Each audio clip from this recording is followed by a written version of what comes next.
বাংলাদেশে যে সোশ্যাল মিডিয়াগুলো আছে এগুলোর মডারেশন করে কোন দেশ? জানি না। ইন্ডিয়া। হ্যাঁ? ওই কান্ট্রিগুলোই তাহলে যেটা করছে অ্যালগরিদমগুলোকে দিয়ে প্রায় ৩ বিলিয়ন মানুষের পারসেপশন কন্ট্রোল করছে এখন পৃথিবীতে। অ্যান্ড্রয়েড ফোনে যত অ্যাপ আছে তার কিন্তু ওভার 99.5% অ্যাপের মধ্যে গুগলের ট্র্যাকার বসানো আছে। আমরা সবাই এক ধরনের ডিজিটাল স্লেভ হয়ে গেছি। ডিভোর্স যে হারে বাড়ছে এইটাও কি আপনি মনে করেন সোশ্যাল মিডিয়ার ইম্প্যাক্ট? আমরা মনে করি যে বাচ্চাদেরকে বোর্ড হতে দেওয়া যাবে না। অ্যাকচুয়ালি বোর্ড হওয়াটা খুব ইম্পর্টেন্ট সবার জন্য। কারণ যখন মানুষ বোর্ড হয় তখন ব্রেইন ফোর্সড হয় চিন্তা করার জন্য। রোবোলক্সে আপনার বাচ্চারা অন্য যে বাচ্চাগুলোর সাথে চ্যাট করছে বা কথা বলছে, আপনি কি জানেন তারা আসলে বাচ্চা কিনা? Every year 300 million child sexual abuse happen on online. Top 10 যে কান্ট্রিগুলোতে সবচেয়ে বেশি বাচ্চাদের হার্ম হচ্ছে চাইল্ড সেক্সুয়াল অ্যাবিউজের মতো জঘন্য জিনিস, টপ 3 এর মধ্যে বাংলাদেশ আছে। নো। কি? আসসালামু আলাইকুম everyone, welcome to another episode of Two Sense podcast. আজকের এপিসোডটা যখন আপনারা শুনবেন বা দেখবেন হয়তো বা একটু আনকমফোর্টেবল লাগতে পারে, কারণ এমন ইনফরমেশন আপনারা জানতে পারবেন বা এখানে রিভিল হবে। বাট আনকমফোর্টেবল বানানো আপনাদেরকে উদ্দেশ্য না, এটা অ্যাওয়ারনেস তৈরি করা আমাদের উদ্দেশ্য। আমরা এর আগেও ওমর আল জাবির ভাইয়ের সাথে আমরা একটা এপিসোড করেছিলাম, ওখানে আপনারা অনেকেই বলেছিলেন যে ভাইকে যেন আমরা আবারও নিয়ে আসি। ভাই যেহেতু আমরা পেয়েছি, তো এই সুযোগটা আমরা আসলে ছাড়তে চাইনি। গত আরেকটা যে এপিসোড আমরা করেছিলাম, আপনারা অনেকেই দেখেছেন, সেই এপিসোডটাতে বেশ ভালো একটা আপনারা রেসপন্স এসেছে এবং অনেকেই অ্যাওয়ার হয়েছেন। তো আমরা চাই যে এখানে একটু ইনডেপথ আমরা একটু আপনাদের কাছে আরেকটু আলোচনা এবং এখানে হোক একদম everything we will discuss about AI and what not, মানে কী লেভেলের ট্র্যাকিং হচ্ছে, কী হচ্ছে, এভরিথিং। সো আশা করি আপনারা একদম টিল দি এন্ড একদম সাহসের সাথে এপিসোডটা দেখেন। অলরাইট ভাইয়া, thank you again for coming to Two Sense podcast. শুরুতে একটা প্রশ্ন দিয়েই স্টার্ট করি ইনশাল্লাহ ওমর ভাই। সেটা হচ্ছে যে আমরা মোটামুটি তো বুঝতে পারতেছি যে কেউকে আমাদের ট্র্যাকিং হচ্ছে, বড় বড় টেক কোম্পানিজগুলো ট্র্যাকিং করে, বাট আমরা তো দেখি যে তারা অ্যাডস দিচ্ছে, আমরা ভালো ভালো পার্সোনালাইজ অ্যাডস পাচ্ছি। আমি আসলে আপনার কাছে জানতে চাই যে ভাইয়া, এই যে ট্র্যাকিংয়ের কথা বলা হচ্ছে, মানে কি লেভেলের ট্র্যাকিং, কি লেভেলের ডেটা, তারা আসলে আমাদের ব্যাপারে জানে এটা কি? আপনি যদি চিন্তা করে দেখেন, আজকাল গুগল, মেটা আর এক্স তারা এখন কিন্তু পৃথিবীতে সবচেয়ে বড় সিভিলিয়ান সার্ভেইলেন্স সিস্টেম চালাচ্ছে, যেটা আপনার এনএসএর থেকেও বড়, যে কোনো গভর্নমেন্টের ইন্টেলিজেন্স ডিপার্টমেন্টের থেকেও বড়। কারণ এদের কাছে 3 বিলিয়ন ইউজারের ডেটা আছে। এক মেটাতেই তো 3 বিলিয়ন ইউজার আছে। তো এরা কি জানে আপনি যদি হিসাব করে দেখেন, যে এরা জানে আপনি কোথায় কি সার্চ করেন, কোন ওয়েবসাইটে যান, মোবাইলে কোন কোন অ্যাপ খোলেন আপনি, সোশ্যাল মিডিয়াতে গিয়ে কী ধরনের পোস্ট আপনি পড়েন, কোনগুলো আপনি স্কিপ করে চলে যান। এবং এই ডেটাগুলো দেখে এবং আপনার যে বিহেভিয়ারগুলো আছে, সেই বিহেভিয়ারগুলো দেখে এআই কিন্তু আপনার সম্পর্কে অনেক কিছু প্রেডিক্ট করতে পারে। যেমন আপনি কি এখন অস্থির অবস্থায় আছেন কিনা, সেটা সে তার আপনার থাম্ব মুভমেন্ট দেখে প্রেডিক্ট করতে পারে। আপনি একা আছেন কিনা, সেটা প্রেডিক্ট করতে পারে। এই যে আমরা যে এখন একসাথে বসে আছি, এটা কিন্তু গুগল, মেটা দুজনেই জানে এখন। মেটাও জানে? হ্যাঁ, ডেফিনিটলি। কেন? হোয়াটসঅ্যাপ দেখে জানে। কারণ আমরা যখন একই ওয়াইফাইতে লগ ইন করছি, হ্যাঁ। হোয়াটসঅ্যাপ দেখতে পাচ্ছে যে একই আইপি থেকে ৩ জনকে দেখা যাচ্ছে, তার মানে এরা এখন একসাথে বসে আছে। সো আমরা কতক্ষণ একসাথে থাকবো এটা তারা জানে। তারপরে ধরুন আপনি যদি দেখেন যে এআই আর কি প্রেডিক্ট করতে পারে, যে আপনার সোশ্যাল মিডিয়া অ্যাক্টিভিটি দেখে সে বুঝে যায় যে আপনি হচ্ছেন এই ধরনের মানুষ, আপনার এই ইন্টারেস্ট আছে, আপনি এই পলিটিক্যাল অপিনিয়নগুলোকে সাপোর্ট করেন, এগুলো আপনি সাপোর্ট করেন না, আপনি এই ধরনের কনটেন্ট কনজিউম করতে পারেন। এবং আপনাকে যদি একটা পার্টিকুলার পলিটিক্যাল প্রোপাগান্ডা দেখানো হয়, আপনি সেটা অ্যাকসেপ্ট করেন না রিজেক্ট করেন, এটা তারা বুঝে গেছে। এবং তারা যখন দেখেছে যে আপনি রিজেক্ট করছেন, তখন তারা আরেকটু স্ট্রঙ্গার প্রোপাগান্ডা ট্রাই করে দেখেছে যে আপনি তখন সেটা অ্যাকসেপ্ট করেন কিনা।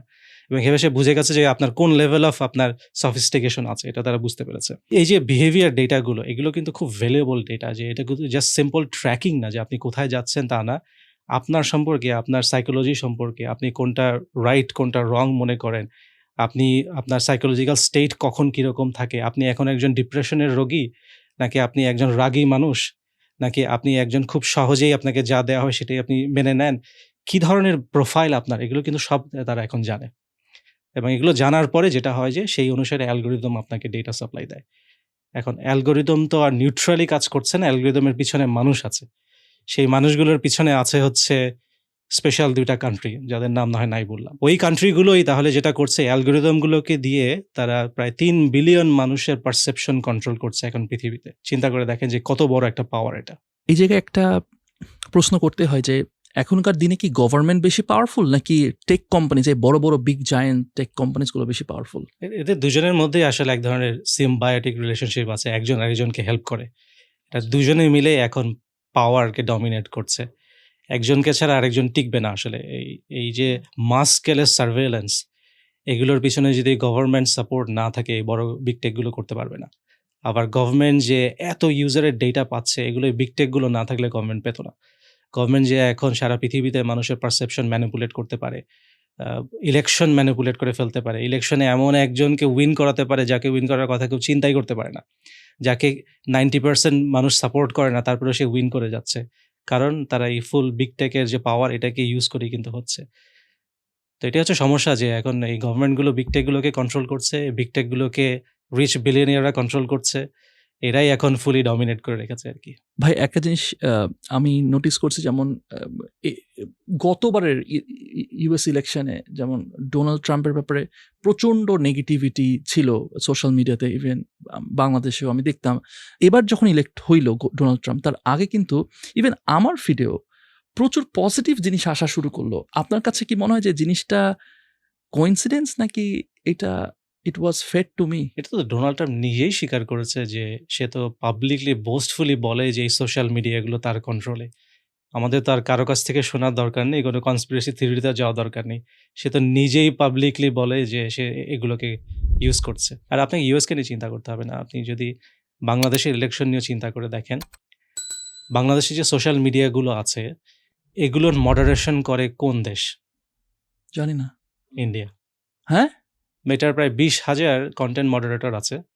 মেজরিটি তো ইন্ডিয়াতে। এই পুরো এশিয়ার কনটেন্ট মডারেশন হয় ইন্ডিয়া থেকে।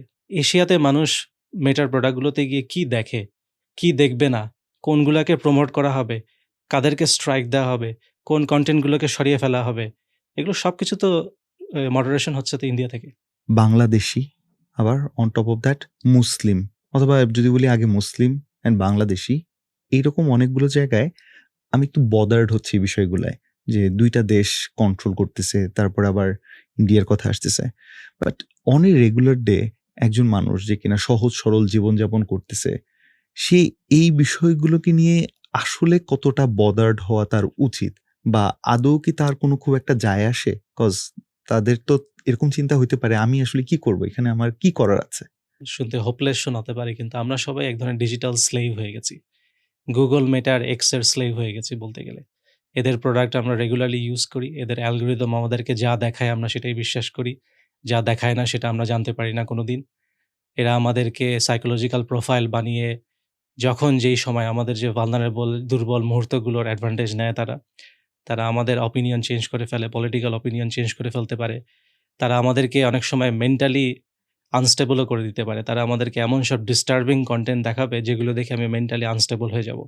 যেমন এই প্রবলেমটা সোশ্যাল মিডিয়াতে আজকাল একটা এপিডেমিক হয়ে গেছে যে বাচ্চারা সাইকোলজিক্যালি ডিস্টার্বড হয়ে যাচ্ছে, ডিপ্রেশনে ভুগে যাচ্ছে। একসময় তারা সেলফ ইনজুরি করা শুরু করে, নিজের ক্ষতি করা শুরু করে। হয়তো ওষুধ খাবে, হাত পা কাটবে, কেটে ইমার্জেন্সি হসপিটালে ভর্তি হবে। এগুলো তো হচ্ছে সোশ্যাল মিডিয়ার কারণেই। সোশ্যাল মিডিয়ার কারণে এগুলো এখন একটা এপিডেমিক হয়ে গেছে। সুইসাইড যেরকম, যে সোশ্যাল মিডিয়া থেকে হার্ম শুরু হয়ে একসময় একজন টিনেজার বা ইয়াং অ্যাডাল্ট সুইসাইড কমিট করেছে। এগুলো তো এখন হাজারে হচ্ছে। প্রতি মাসে হাজার কেস এরকম। যেমন আমি যখন মেটাতে ছিলাম, আমি তো এই টিমগুলোকে ডিল করতাম। আমি যে টিমগুলো চালাতাম সেগুলো হচ্ছে হাইয়েস্ট সিভিরিটি হার্ম টিম। এই self injury, suicide, depression, child trafficking, child prostitution, child sexual abuse, এগুলো ছিল সব আমাদের টিমগুলো। তো এগুলো তো একেবারে মিলিয়ন স্কেলে হচ্ছে সোশ্যাল মিডিয়ার জন্য। তো আমরা যদি মনে করি আমি একজন সাধারণ মানুষ, আমার কি হবে? আমার বাচ্চা-কাচ্চা, সাধারণ মানুষ, পরিবারের বাচ্চা-কাচ্চা, এই সাধারণ পরিবারের বাচ্চাদেরই জীবন নষ্ট হয়ে যাচ্ছে কিন্তু সোশ্যাল মিডিয়ার জন্য। চাইল্ড গ্রুমিং যেটা হয়, যে হাজার বাচ্চা প্রতি মাসে গ্রুমড হয়ে যাচ্ছে, প্রস্টিটিউশন এ ট্রাফিকিং হয়ে যাচ্ছে। এগুলো তো হচ্ছে সোশ্যাল মিডিয়া থেকেই শুরু হয়। এরকম কি কোনো রিসার্চ বা ডেটা আছে যে is there any relationship between number of depression যে ইনক্রিজ অ্যান্ড সোশ্যাল মিডিয়া, এরকম কি কোনো রিসার্চ বা একজন প্রফেসর একটা রিসেন্টলি বই লিখেছিলেন, রিসেন্টলি না, কয়েক বছর হয়ে গেছে, এবং বইটা পাবলিশ হবার পরে বেশ বড় একটা আলোড়ন হয়েছিল। তো উনি বেশ কিছু স্টাডি করে কয়েকটা গ্রাফ দেখিয়েছেন। যে গ্রাফটা হচ্ছে এরকম যে একটা লাইন দেখাচ্ছে যে কি পরিমাণের বাচ্চারা ডিপ্রেশনে ভুগছে। সো 1990, 1950, 2000, 2010, 20 এরকম। তো দেখা গেল 2008 এর দিকে গিয়ে গ্রাফটা একেবারে স্কাই রকেট উপরের দিকে ওঠা শুরু হলো, যে ডিপ্রেশন রেট বেড়ে গেল। তারপরে সে আরেকটা স্ট্যাটিস্টিক্স বের করলো যে হসপিটালে ইমার্জেন্সি ডিপার্টমেন্টে বাচ্চারা ভর্তি হচ্ছে হয় ওই ড্রাগ নিয়ে অথবা স্লিপিং পিল খেয়ে অথবা নিজেকে বডিকে হার্ম করে সুইসাইড অ্যাটেম্প্ট এরকম কত। সো দেখা গেলো 1990, 1950 ফ্ল্যাট, 2000 এর ফ্ল্যাট, কিন্তু 2008, 9, 10 এ কি জানি হলো, আবার ওঠা শুরু হলো। সুইসাইড রেট একই রকম গ্রাফ, 2008, 9 এ গিয়ে হঠাৎ করে গ্রাফ ওঠা শুরু হয়ে গেল। তারপরে স্কুলে অ্যাবসেন্স, স্কুলে ফাইটিং, এগুলো দেখা গেল যে 2008, 9 থেকে ওঠা শুরু হলো। তো সে দেখছে যে ওকে ঘটনাটা কি, 2008 থেকে 2010 এর মধ্যে কিছু একটা হয়েছে যে পুরো ইয়াং জেনারেশনের মধ্যে একটা বিরাট একটা নেগেটিভ ইস্যু শুরু হয়ে গেছে। তো চিন্তা করে দেখেন 2008 থেকে 2010 এ কি কি হয়েছে। ফেসবুক র্যাম্প আপ হয়েছে, ইনস্টাগ্রাম র্যাম্প আপ হয়েছে, স্ন্যাপচ্যাট র্যাম্প আপ হয়েছে, ইউটিউব র্যাম্প আপ হয়েছে। এগুলো সবই 2008 to 2010 এর মধ্যে। এরকম বহু স্টাডিকে সে কোরিলেট করে ফাইনালি সে দেখিয়েছে যে এই যে সোশ্যাল মিডিয়াগুলো, স্পেশালি সোশ্যাল মিডিয়াগুলোতে যখন অনেক টিনেজাররা যাওয়া শুরু করলো, তখনই depression, self injury, suicide, school miss দেওয়া, স্কুলে ফাইটিং, ম্যাসিভ স্কেলে বুলিং, হ্যারাসমেন্ট, চাইল্ড প্রস্টিটিউশন শুরু হওয়া, চাইল্ড সেক্সুয়াল অ্যাবিউজ, এগুলো সব স্কাইরকেট হওয়া শুরু হয়েছে সোশ্যাল মিডিয়াগুলো আসার পরে। আপনার UNSW ইউনিভার্সিটি, যেটা ওয়ার্ল্ডের টপ 20 ইউনিভার্সিটির মধ্যে একটা, অস্ট্রেলিয়ার UNSW ইউনিভার্সিটি, ওরা 2024 এ একটা বিগ রিপোর্ট পাবলিশ করেছে। রিপোর্টের টাইটেল হচ্ছে Every year 300 million child sexual abuse happen on online. 300 million every year. every year. এটা হচ্ছে ওদের রিপোর্টের টাইটেল। এবং তারপরেও আমরা অ্যাওয়ার না। খুবই ইন্টারেস্টিং। আমি যদি 10 জন মানুষকে জিজ্ঞেস করি হয়তো একজন জানবে। আপনার কাছে কেন মনে হয় ভাইয়া যে কি আমরা অ্যাওয়ার হচ্ছি না?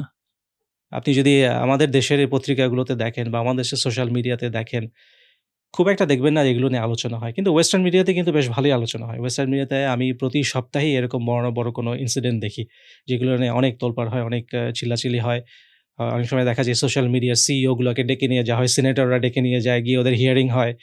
তো এগুলো কিন্তু হয় ওয়েস্টার্ন হুম। কান্ট্রিগুলোতে হয়। কিন্তু কোনো কারণে পুরো এশিয়া এখনো মনে হচ্ছে একটা ইগনোরেন্সের মধ্যে ডুবে আছে। কিন্তু এশিয়াতে কিন্তু ম্যাসিভ হার্ম। আমার মনে আছে যে আমি যখন এই মেসেঞ্জার টিমটা দেখতাম, মেসেঞ্জারের টপ 10 যেই কান্ট্রিগুলোতে সবচেয়ে বেশি বাচ্চাদের হার্ম হচ্ছে, চাইল্ড সেক্সুয়াল অ্যাবিউজের মতো জঘন্য জিনিস, টপ 3 এর মধ্যে বাংলাদেশ আছে। নো। কি? হ্যাঁ, টপ 3 এর মধ্যে বাংলাদেশ আছে। ওটা দেখে তো আমি শকড, সারপ্রাইজ যে এই স্কেলে হচ্ছে। পুরো ওয়ার্ল্ডে বোধহয় সবচেয়ে খারাপ অবস্থা হচ্ছে ফিলিপাইন। তো এই ব্যাপারে আমাদেরকে খুব সাবধান থাকতে হবে যে সোশ্যাল মিডিয়া কিন্তু এই বাংলাদেশেরই ইয়াং জেনারেশন ধ্বংস করে দিচ্ছে। ভাইয়া, চাইল্ড অ্যাবিউজের কথা বলছেন আপনি। আর কোন কোন হার্মগুলো আমাদের এখানে আমরা হাইলি এফেক্টেড, বাংলাদেশ বা আমরা স্পেশালি? জানিও না যে এগুলা হচ্ছে। চাইল্ড প্রস্টিটিউশন খুব বড় একটা ব্যাপার। চাইল্ড প্রস্টিটিউশনটা কিভাবে হয় বলি। একটা গ্রুপ ভিডিও কলে কয়েকটা বাচ্চাকে আনা হবে। সেই গ্রুপ ভিডিও কলে বিভিন্ন জায়গা থেকে, সারা পৃথিবী থেকে লোকজন জয়েন করবে। করে একজন বলবে $50 দিলাম, বাচ্চাটার সাথে এটা করো, আমি দেখব। কিডন্যাপ করা হচ্ছে এদেরকে? অনেক সময় কিডন্যাপ করা হচ্ছে, অনেক সময় ওই যে বস্তি থেকে বাচ্চাদেরকে নিয়ে আসা হয়, ওদেরকে অল্প কিছু টাকা দিয়ে নিয়ে আসা হয়। অভাবের কারণে অনেকেই এই কাজগুলো করে। বড়দেরকে নিয়ে তো ম্যাসিভ স্কেলে হচ্ছেই। আর বাংলাদেশে তো অতটা স্ট্রিক্ট রেগুলেশন নেই। ল এনফোর্সমেন্ট অত স্ট্রিক্ট না, ধরাটাও খুব ডিফিকাল্ট। বাইরে একটা সুবিধা হচ্ছে যে রাস্তায় ক্যামেরা আছে, ইজিলি ট্রেস করে বের করে ফেলা, যে কে কোথায় কোন দিক দিয়ে ড্রাইভ করে কোন বিল্ডিংয়ে গিয়ে ঢুকেছে। একটা বিল্ডিংয়ে অনেকগুলো বাচ্চা ঢুকছে, এটা কোনো না কোনো ক্যামেরাতে ধরা পড়বেই। কিন্তু যেহেতু বাংলাদেশে এখন অতটা সার্ভেলেন্স বসানো হয়নি, এই কারণে ধরাটা খুব ডিফিকাল্ট। তো এই কারণে এই সাউথ এশিয়ান কান্ট্রিগুলো, শুধু বাংলাদেশ না, বাংলাদেশ, ইন্ডিয়াতে তো ম্যাসিভ এপিডেমিক। পাকিস্তানে হচ্ছে একেবারে ম্যাসিভ স্কেলে হচ্ছে, চিন্তার বাইরে যে পাকিস্তানে কি স্কেলে হচ্ছে। ফিলিপাইন ওয়ার্ল্ডের নাম্বার 1। তো এই কান্ট্রিগুলোতে, মানে ভিয়েতনামও আরেকটা বড় একটা কান্ট্রি এখানে হচ্ছে। এই 5টা কান্ট্রিতেই মোটামুটি বলা যায় যে পুরো ওয়ার্ল্ডের যদি 70% ধরি, হয়তো দেখা যাবে 5টা কান্ট্রি থেকে আসছে। চাইল্ড অ্যাবিউজ বা চাইল্ড প্রস্টিটিউশন, মানে তো কল্পনা করা যাচ্ছে না যে এগুলো কতটা এফেক্ট করতে পারে আমাদের জেনারেশন, অথবা এগুলো বহুদিন ধরে হয়ে আসতেছে। আপনি যেটা বলতেছেন, তার মানে হয়তোবা অনেক কি বলে জেনজি বা মিলেনিয়াল এগুলো সাফার করেই হয়তোবা এখানে আসছে। আপনি ডিজিটাল স্লেভারির কথাও বললেন, সুইসাইডাল রেট বেড়ে যাচ্ছে, তারপরে ডিপ্রেশন বেড়ে যাচ্ছে। I want to know from you ভাইয়া, যে ডিভোর্স যে হারে বাড়ছে, এইটাও কি আপনি মনে করেন সোশ্যাল মিডিয়ার একটা মানে ইম্প্যাক্ট? হ্যাঁ, সোশ্যাল মিডিয়ার কারণে একটা জিনিস খুব বেশি হয়, সেটা হচ্ছে যে অ্যাটেনশন ডেফিসিয়েন্সি ডিসঅর্ডার বলে, যে মানুষ অ্যাটেনশন ধরে রাখার ক্ষমতা হারিয়ে ফেলে। আজকাল দেখবেন ইয়াং জেনারেশন বই পড়ার ধৈর্য তাদের নেই। একটা পুরো বই যে ঘন্টাখানেক বসে পুরোটা পড়বে, ওইটার ধৈর্য অনেকের চলে গেছে। তারা এখন ভিডিও দেখতে চায়। আগে আধা ঘন্টার ভিডিও দেখারও ধৈর্য ছিল, এখন সেটাও নেই, এখন শর্টস দেখতে হয়। তো এই যে দিনে দিনে মানুষের ভিতরে ধৈর্য কমে যাচ্ছে, ধৈর্য কমে গেলে যেটা হয় যে টলারেন্স লেভেল মানুষের কমে যাওয়া শুরু করে। তারপরে কৃতজ্ঞতা বোধ কমে যায়। তার লাইফে যা আছে সেটা নিয়ে সে আর হ্যাপি হয় না। নার্সিসিজম শুরু হয়ে যায়। নার্সিসিজম তো এখন একটা খুব বড় প্রবলেম। একটা বিরাট এপিডেমিক হয়ে গেছে যে সে নিজেকে প্রচার করবে, নিজের ভালো জিনিসগুলো প্রচার করবে, কিন্তু নিজের খারাপ কথাগুলো কখনো সোশ্যাল মিডিয়াতে গিয়ে বলবে না। তো দেখা যায় যে মানুষ সবসময় অন্য মানুষের ওই ভালো, ভালো মোমেন্টগুলোই দেখে, কিন্তু খারাপ মোমেন্টগুলো দেখে না। তখন ওই ভালো অন্য সবাই ভালো আছে এরকম একটা ধারণা তার মধ্যে চলে আসা শুরু হয়। সে মনে করে যে সে নিজেই শুধু খারাপ আছে। যে নিজের ভালো দিকগুলো দেখাচ্ছে সেও কিন্তু একই জিনিস মনে করছে। সেও দেখছে যে অন্য সবাই ভালো আছে, আমি খারাপ আছি। এই যে নিজেকে ভালো দেখানোর একটা অসুস্থ প্রতিযোগিতা, নার্সিসিজম যেটা। এই জিনিসটা তো আজকাল সোশ্যাল মিডিয়ার কারণে একটা এপিডেমিক হয়ে গেছে। তো এগুলো থেকে যে সমস্যাগুলো হচ্ছে যে মানুষ আর নিজেকে নিয়ে হ্যাপি থাকতে পারে না। নিজের স্টেটকে নিয়ে, নিজের ফ্যামিলিকে নিয়ে, নিজের রিলেশনশিপকে নিয়ে আর হ্যাপি থাকতে পারছে না। সেখান থেকেই শুরু হচ্ছে সমস্যা। কারণ হ্যাঁ। সে সোশ্যাল মিডিয়া খুললেই দেখতে পায় তার ফ্রেন্ডরা কত সুখে আছে। তার ফ্রেন্ডের ফ্যামিলি কত ভালো, তার ফ্রেন্ডের স্পাউস কত ভালো। আর যত সমস্যা হচ্ছে আমার স্পাউসের, আমার ফ্যামিলির। তো এই যে সমস্যাটা এখান থেকেই তো শুরু হয় ডিসস্যাটিসফ্যাকশন, ফ্রাস্ট্রেশন, অ্যাঙ্গার এবং অ্যাঙ্গার থেকে ডিভোর্স। ভাই রিসেন্টলি একজন মানে অ্যাডভোকেট, ফিমেল একজন অ্যাডভোকেট, তার একটা ভিডিও ভাইরাল হয়। হিউজ নাম্বার অফ কেসেসের কথা বললেন, সেগুলো তাকে ডিভোর্সের কেস শুনেই নিতে নিতে উনি ফ্রাস্ট্রেটেড হয়ে গেছে। এরপরে ডিভোর্সের কেস নিয়ে আসলে উনি বিরক্ত হয়ে যায়। তিনি বলছেন যে পুরুষগুলোর সমস্যা হচ্ছে পরকীয়া করতেছে, এগুলোকে ধরে ধরে মারা দরকার এরকম, আর মেয়েগুলা হয়ে গেছে হচ্ছে অধৈর্য। আপনি এখন যেটা বললেন যে পুরুষরা ঘরের স্ত্রীর চেয়ে বাহিরের নারী হয়তোবা বেশি ভালো, বেশি সুন্দর, সেই চিন্তাটা এখানে যেমন ইম্পোজ হচ্ছে, আবার আপনি একই সাথে বলছিলেন গ্রেটফুলনেস কমে যাবে, ইমপেশেন্ট হয়ে যাচ্ছি আমরা। সো একই সাথে এই দুইটা জিনিস মনে হয় ভয়ঙ্করভাবে এফেক্ট করতেছে। হ্যাঁ, এটা শুধু পুরুষদের প্রবলেম না, নারীদেরও প্রবলেম। ইনফ্যাক্ট পুরুষদের পরকীয়া করতে গেলে তো একটা নারী লাগবেই। ও ইয়া, এটা দুইজনই আই এম সরি। দরকার। ইয়া, তাই না? বাংলায় কি যেন একটা ডায়ালগ আছে না যে এক হাতে তালি এক হাতে তালি বাজে বাজে, না। এক হাতে তালি বাজে না। তো ওইটাই যে দুই পক্ষই আপনার লাগবে আরকি। তার মানে দুই পক্ষই নষ্ট হয়ে গেছে। যথেষ্ট পরিমাণে মহিলা খারাপ হয়ে গেছে দেখি যথেষ্ট পরিমাণে পুরুষ খারাপ হতে পারছে। তো দুদিকেই সমস্যাটা হচ্ছে আরকি। এবং দুদিকে সমস্যার একটাই কারণ যে আপনারা যদি চিন্তা করে দেখেন যে সোশ্যাল মিডিয়া আসার আগে আমরা অন্যদের সম্পর্কে জানতাম কিভাবে? যখন আমরা তাদের বাসায় বেড়াতে যেতাম, তাদের সম্পর্কে জানতাম বা তাদের সাথে ফিজিক্যালি দেখা সাক্ষাৎ হলে জানতাম। এখন তো আমরা শত, শত মানুষের জীবন দেখতে পাচ্ছি চোখের সামনে আধা ঘন্টার মধ্যে, এবং দেখতে পাচ্ছি হচ্ছে খুবই খণ্ড, খণ্ড অংশ। যে অংশগুলো তারা আমাদেরকে দেখাতে চায়। তাদের লাইফের বেশিরভাগ অংশ কিন্তু তারা আমাদেরকে দেখাচ্ছে না। তাদের জীবনে অ্যাকচুয়ালি আসলে যে কি ঘটনা ঘটছে সেটা আমরা দেখতে পাচ্ছি না। আমরা শুধু দেখতে পাচ্ছি ওইটাই যেটা তারা আমাদেরকে দেখাতে চায়। তো অবশ্যই মানুষ তো সবসময় তার ভালো জিনিসগুলোই দেখাবে, তার যে সমস্যাগুলো আছে সেগুলো দেখাবে না। তো এইভাবে যেটা হয় যে আমরা শুধু মানুষের ভালোগুলো দিকগুলো দেখি এবং দেখে মনে করি আমার লাইফে এত সমস্যা কেন? এবং সেখান থেকেই তো সমস্যা শুরু। এই যে ডিভোর্স রেট, এটা কিন্তু বাংলাদেশের প্রবলেম না। বাংলাদেশে তো বোধহয় ঘন্টায় একটা ডিভোর্স হয় এরকম পেপারে দেখলাম। আপনি যদি ইউএসএ তে দেখেন, ইউএসএ তে একবার একটা অ্যাটর্নি ফার্ম রিসার্চ করেছিল। প্রায় তারা ৪,০০০ এর মতো ডিভোর্স কেস নিয়ে এনালাইসিস করে দেখেছিল যে ওর মধ্যে ৩,০০০ এর উপরেই হচ্ছে সোশ্যাল মিডিয়াতে আ কোনোভাবে রিলেশনশিপ ডেভেলপ করে ফাইনালি রিয়াল লাইফে রিলেশনশিপটা চলে গেছে এবং তারপরে ডিভোর্স হয়েছে।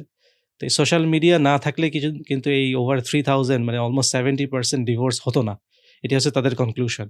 আজকে 70% ফ্যামিলি, একটা ভালো ফ্যামিলি থাকতো, চিলড্রেন গুলো একটা ভালো এনভায়রনমেন্টে বড় হতো যদি সোশ্যাল মিডিয়াতে এই প্রবলেমটা না থাকতো। ভাই এইখানে আমার ওই নোকিয়ার বাটন ফোনের কথা মনে পড়ে যাইতেছে। আর নোকিয়ার যদি বাটন ফোনগুলো আমরা ইউজ করি তাহলে কি আমরা সেফ থাকবো? ট্র্যাকিং এর জায়গা থেকে আমি বলতেছি।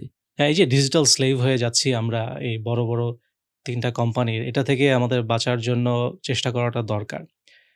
কারণ যদি আমরা না হই তাহলে এসেনশিয়ালি তারা আমাদেরকে যা দেখাবে সেটাই আমরা দেখব। তারা আমাদেরকে যেটা দেখাবে না সেটা আমরা দেখতে পাচ্ছি না। তারা আমাদেরকে যা বিশ্বাস করতে বলবে সেটাই আমরা বিশ্বাস করব। এই ডিজিটাল স্লেভারি থেকে আমাদের বের হতে হবে। এটা বের হওয়ার জন্য সবচেয়ে এফেক্টিভ ওয়ে হচ্ছে এই ৩ টা কোম্পানির ট্র্যাকিং থেকে নিজেকে গায়েব করে ফেলা যতটুকু সম্ভব।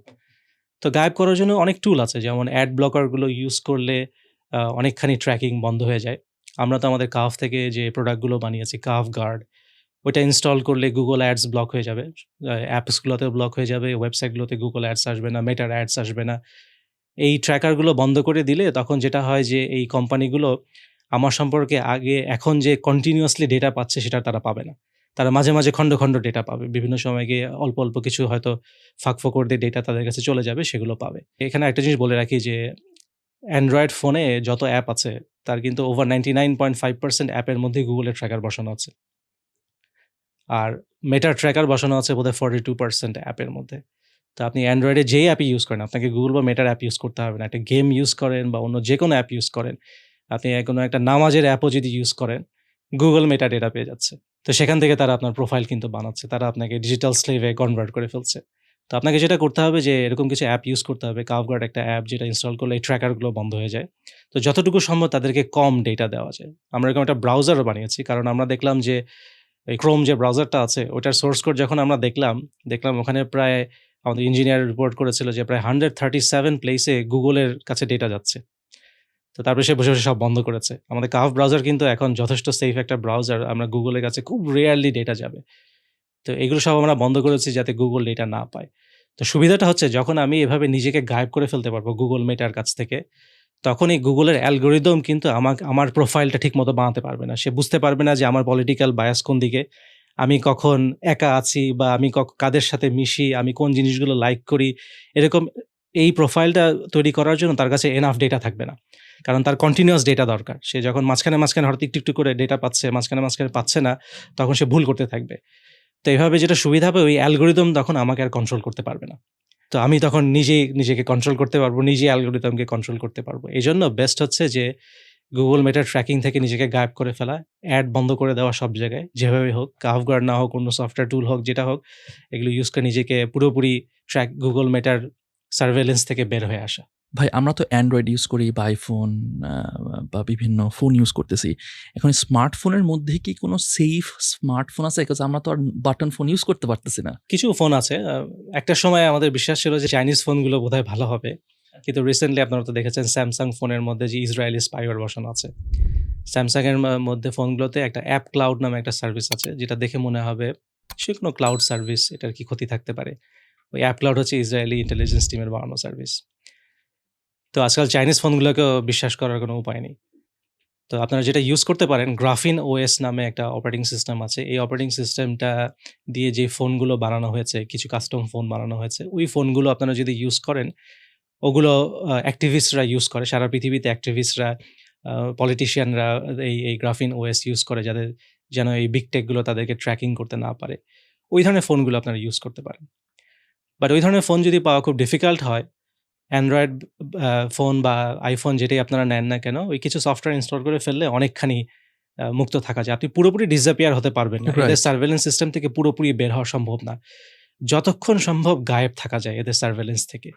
তো তার জন্য ওই যে আমাদের এই অ্যাপগুলো ইউজ করতে পারেন, যতটা সম্ভব গায়েব রাখার জন্য। ভাই আপনি বলছিলেন যে কাহাভ গার্ড বা কাহাভ ব্রাউজার এই অ্যাপগুলো ইউজ করার পর আমার হচ্ছে প্রোফাইলটা ভালোভাবে তৈরি করতে পারবে না মেটা বা গুগলের মতো কোম্পানিজগুলো। কারণ খণ্ড, খণ্ড ডেটা যাবে। ভাই আসলে প্রোফাইলটা আসলে কিভাবে তৈরি হয়? মানে এই জায়গাটা একটু ক্লিয়ার যদি করতেন। যেমন ওরা দেখে যে আপনি কি সার্চ করেন, আপনি কোন ওয়েবসাইটে যান, আপনি সোশ্যাল মিডিয়াতে কি ধরনের পোস্ট পড়েন, কি ধরনের পোস্ট আপনি লাইক করেন, কি ধরনের পোস্ট আপনি স্ক্রোল করে পার হয়ে যান, সেগুলো দেখে তারা বুঝতে পারে কোথায় আপনার ইন্টারেস্ট নেই।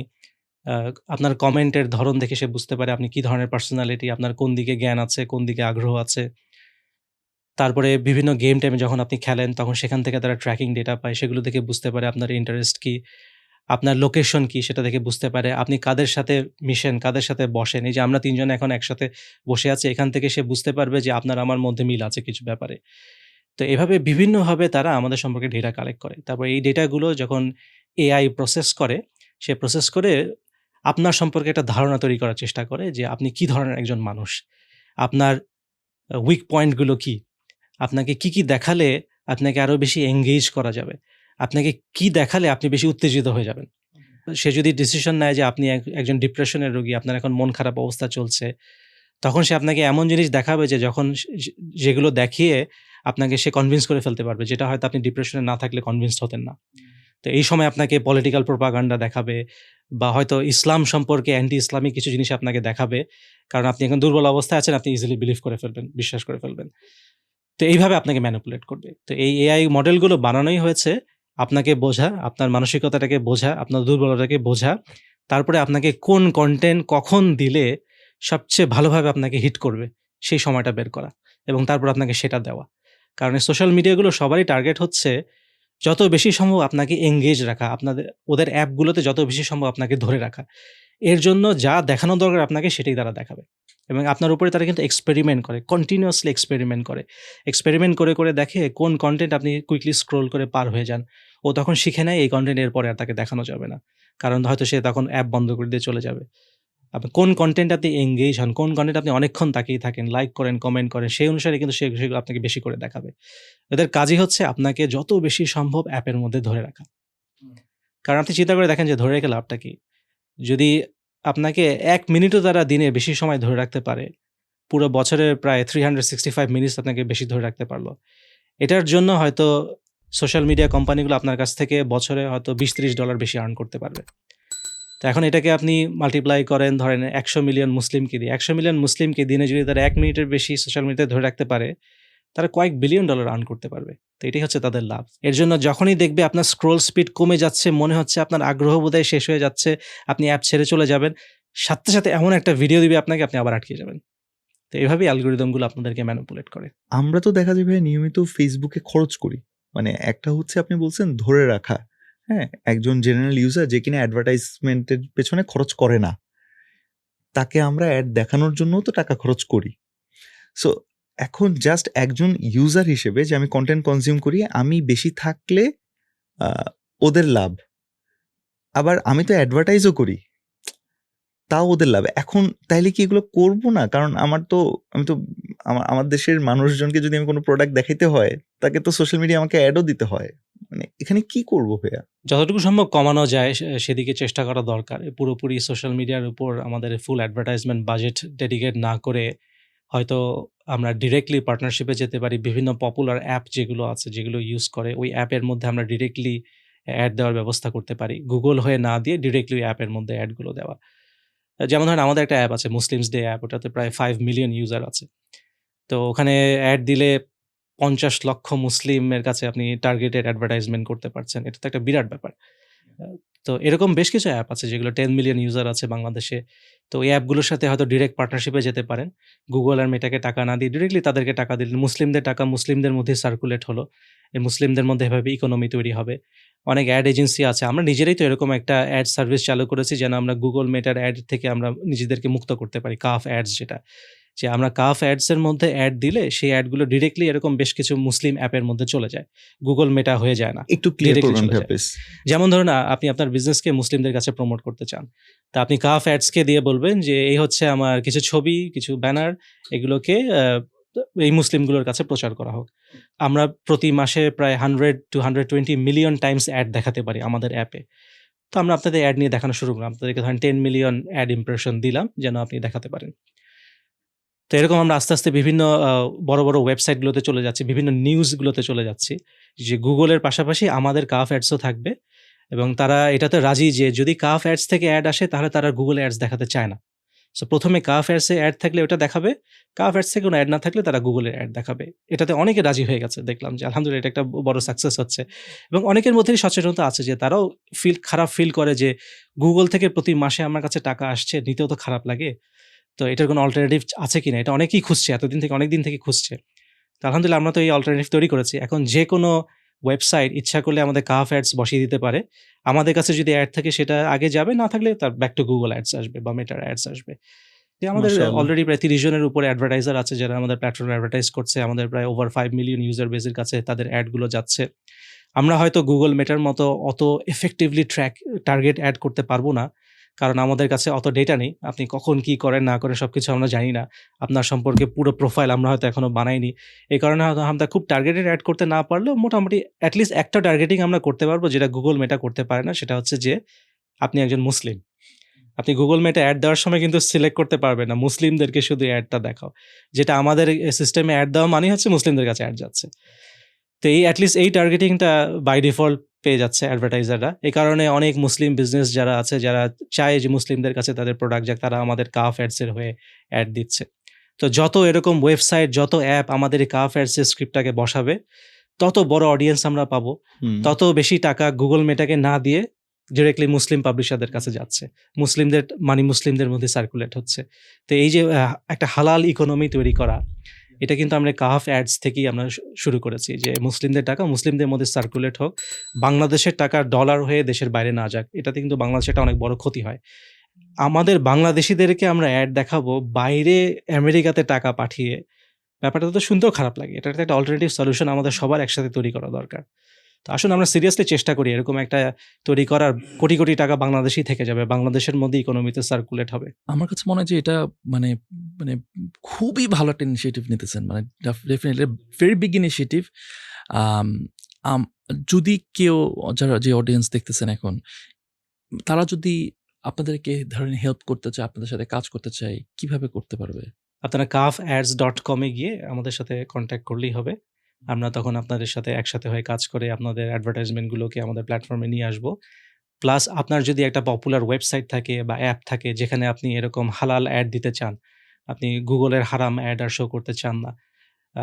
কারণ গুগলের অ্যাড দিলে একটা ব্র্যান্ড ড্যামেজের সম্ভাবনা আছে। ধরুন আপনি একটা ইসলামিক অ্যাপ গুগল অ্যাড দিচ্ছেন, গুগল একটা জুয়ার অ্যাড দেখালো। এটা তো আপনার জন্য একটা বড় ব্র্যান্ড ড্যামেজ। বা আপনি একটা নিউজ পেপার, সেখানে গুগল জুয়ার অ্যাড দেখাচ্ছে। এটা তো একটা খুব বড় ব্র্যান্ড ড্যামেজ। কাফ অ্যাডসে কিন্তু এরকম ব্র্যান্ড ড্যামেজ হওয়ার কোনো সুযোগ নেই। আমরা এনশিওর করব যে আমাদের সমস্ত অ্যাডগুলো হালাল। অ্যাডে যে ছবিগুলো দেওয়া হচ্ছে সেগুলো হালাল ছবি। তো কোনো রকম ব্র্যান্ড ড্যামেজ হওয়ার রিস্ক থাকবে না। ইভেন আমার কাছে তো মনে হয় যে এটা শুধু বাংলাদেশী না, এটা ইন্টারন্যাশনালি আই থিংক আপনারা এটা করতে পারবেন, তাই না? সমস্ত মুসলিম কান্ট্রিতে এটা করা তাই না? সম্ভব। ইভেন আমরা সেটা চেষ্টাও করছি। আমরা মিডল ইস্টেও চেষ্টা করছি যে এরকম কোনো কনট্যাক্ট যদি ভালো পাওয়া যায় যে আমাদের এই বিজনেসটাকে মিডল ইস্টে গ্রো করবে। মোস্ট ওয়েলকাম এরকম কেউ যদি আগ্রহী থাকেন। ওয়েস্টার্ন মুসলিমরাও কিন্তু এরকম সলিউশন খুঁজছে। ওয়েস্টার্ন মুসলিমরাও ওয়েস্টার্ন কান্ট্রিগুলোতে কিন্তু খুব নোংরা অ্যাড আসে। আপনারা হয়তো বাংলাদেশে থেকে দেখতে পান না যে গুগল কত নোংরা অ্যাড দিতে পারে। আপনি জাস্ট বাইরের ওয়েস্টার্ন ইউরোপিয়ান কোনো কান্ট্রি বা আমেরিকা থেকে ল্যান্ড করেন, একটা অ্যাপ খোলেন যেখানে গুগল অ্যাড আসবে। সেই অ্যাড দেখলে আপনি শকড হয়ে যাবেন যে এরকম নোংরা অ্যাড ওখানকার মানুষ প্রতিদিন দেখছে এবং দেখতে, দেখতে তারা পুরো ডিসেনসিটাইজড হয়ে গেছে। তারা ধরে নিয়েছে যে এটাই নরমাল। এটাই নরমাল। তো এই জিনিস থেকে মুসলিমরাও কিন্তু বাঁচতে চায়। শুধু মুসলিম না, আমরা দেখেছি যে আমাদের প্রোডাক্টগুলো conservative Christian, conservative Hindu, conservative জিউসরা পর্যন্ত লাইক করে এবং তারাও এই সলিউশন খুঁজছে। তারাও এরকম একটা ব্রাউজার চায় যেখানে নোংরা ছবি ব্লার হয়ে যাবে। তারাও এরকম সলিউশন চায় যে অ্যাডগুলো যেন সুন্দর অ্যাড আসে, ভালো অ্যাড আসে। তো এটা ডিমান্ড ইভেন কনজারভেটিভ নন মুসলিমদের মধ্যেও আছে। কোনো একটা আপত্তিকর দৃশ্য সেটা ঢেকে যাক। এখন কাহাফ গার্ড নামিয়ে সে এক্সপেক্ট করতেছে এটা ঢেকে যাবে। আসলে কাহাফ গার্ড বা কাহাফ ব্রাউজার এগুলো যে আলাদা, প্লিজ আপনারা ডেসক্রিপশনে দেখবেন, আমরা ইনশাল্লাহ এবার দিয়ে দিব। গতবার দেওয়া ছিল। হ্যাঁ, গতবার দেওয়া ছিল। আসলে ওইভাবে করে অনেক সময় দেখি কিছু করার নাই, আসলে এটাই হয়। আমরা তো আসলে ওই যে ইমপেশেন্ট হয়ে যাচ্ছি, আর দাও দাও দাও। ভিডিও খুলে আগে কমেন্টে যাই, কমেন্ট পড়ে দেখি, ওইদিকে ভিডিও চলছে অ্যাটেনশনে, আগে কমেন্টে দেখি কিছু পাওয়া যায় কিনা। এই যে উত্তেজনা আসক্তি, স্টিমুলেশন এডিকশন যেটাকে বলে, যে আমরা সবসময় উত্তেজনা খুঁজি। কমেন্টে গেলে বেশি উত্তেজনা, ওইখানে যাই। ভিডিও দেখার ধৈর্য কম। আমি কিন্তু আমার অনেক অপিনিয়ন আছে, আমি কিন্তু এখন সোশ্যাল মিডিয়াতে বলি না, কারণ আমি একটু সেফ থাকতে চাই। বিকজ ওই সময় এত নেগেটিভিটি অ্যাটাক করে সব দিক থেকে। আমার মনে হয় আপনারা দেখতেছেন, আপনারাও এটা ফিল করেন, আমি প্রিটি শিওর। যে এটা আপনার কাছে মনে হয়নি ভাই? হ্যাঁ, সেলফ সেন্সর এখন একটা খুব বড় সাইড এফেক্ট হয়ে গেছে ডিজিটাল স্লেভারির। যে মানুষ ভয়ে থাকে যে সে ফ্রিলি আগে কথা বলতে পারতো, এখন আর পারে না। কারণ কিছু একটা বললেই দেখা যাবে অ্যাকাউন্ট সাসপেন্ড করে দিয়েছে, স্ট্রাইক দিয়েছে, রিচ কমিয়ে দিয়েছে, শ্যাডো ব্যান করে দিয়েছে। এগুলো তো এখন এই বড়, বড় সোশ্যাল মিডিয়াগুলোর একটা টুল হয়ে গেছে। তারা এখন তাদের পলিসির এগেইনস্টে বা তাদের ইন্টারেস্টের এগেইনস্টে কেউ কিছু বললেই এই টুলগুলোকে কাজে লাগায়। স্ট্রাইক দাও, রিচ কমিয়ে দাও, শ্যাডো ব্যান করে দাও। তো এই কারণে যেটা হয়ে গেছে যে আমরা এখন সবাই নিজেকে সেলফ সেন্সর করা শুরু করেছি। এখন আমরা কথা বলার আগে 10 বার চিন্তা করি যে এই কথাটা বললে আমার ভিউ কমে যাবে কিনা। আমি এখন ধরেন আপনার এই ভিডিওতে যদি 2টা শব্দ উচ্চারণ করি, আপনার এই ভিডিওর রিচ একদম 0-তে চলে যাবে। একটা কনটেন্ট রিভিউয়ারের কাছে রিভিউ হয়ে পাস না হওয়া পর্যন্ত ভিডিও রিলিজ হবে না এবং সেই কনটেন্ট রিভিউয়ারটা হবে মোস্ট লাইকলি ইন্ডিয়ার একজন। এবং সে আপনার ভিডিও কি করবে আপনি বুঝতেই পারছেন। তো এই যে আমিও যে এখন ফ্রিলি কথা বলতে পারছি না আপনার এই ভিডিওতে, সেলফ সেন্সর করতে হচ্ছে, কারণ আমি একজন ডিজিটাল স্লেভ। স্লেভারি থেকে বাঁচার জন্য ইনশাআল্লাহ আমরা কিছু টুল ইউজ করতে চাই।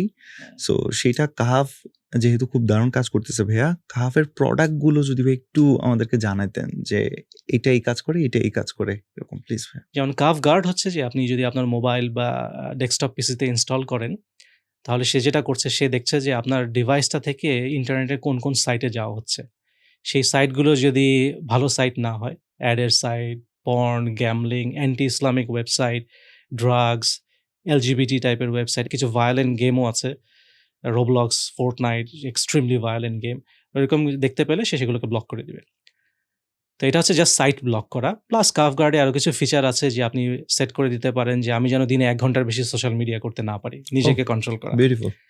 বা সন্ধ্যার পরে কোনো সোশ্যাল মিডিয়া অ্যাপ ওপেন হবে না। বা ইউটিউবে যদি যাই, ইউটিউবে সবই দেখতে পারবো, শর্টস দেখতে পারবো না, বা দেখতে পারলে একটার বেশি একবারে পারবো না। ইনস্টাগ্রামে রিলস একটার বেশি যেন দেখতে না পাই, একবার একটা দেখে চলে আসবে। Beautiful. এরকম বেশ কিছু দরকার ভাই এটা। Social media addiction control feature কাফগার্ডের মধ্যে আছে। হ্যাঁ, আসেন আমরা এরকম হোয়াইট লিস্ট বানাতে পারি যে যেই জিনিসগুলো আমরা জানি উপকারী সেগুলো আমরা অ্যালাউ করব, অপকারী কোনো কিছু চলে আসলে সেটাকে ব্লক করে দিই। এটা করা যায়। এরকম হোয়াইট লিস্ট আমরা ইচ্ছা করলে বানাতে পারি। আরেকটা হচ্ছে যে আমাদের ব্রাউজারটা, যে আজকাল তো আমরা ইন্টারনেট ব্রাউজ করি, যে ব্রাউজারগুলো দিয়ে ক্রোম, সাফারি, এগুলো এসেনশিয়ালি এই কোম্পানিগুলো সার্ভেলেন্স টুল, এখান থেকে তারা ম্যাসিভ অ্যামাউন্টের ডেটা পাচ্ছে। প্লাস একটা বড় সমস্যা হচ্ছে এগুলোতে অ্যাড আসছে, যে অ্যাডগুলো আপত্তিকর। এগুলো আমাদের অ্যাজ এ মুসলিম আমাদের জন্য এই অ্যাডগুলোর দিকে তাকানোটাও গুনাহের কাজ।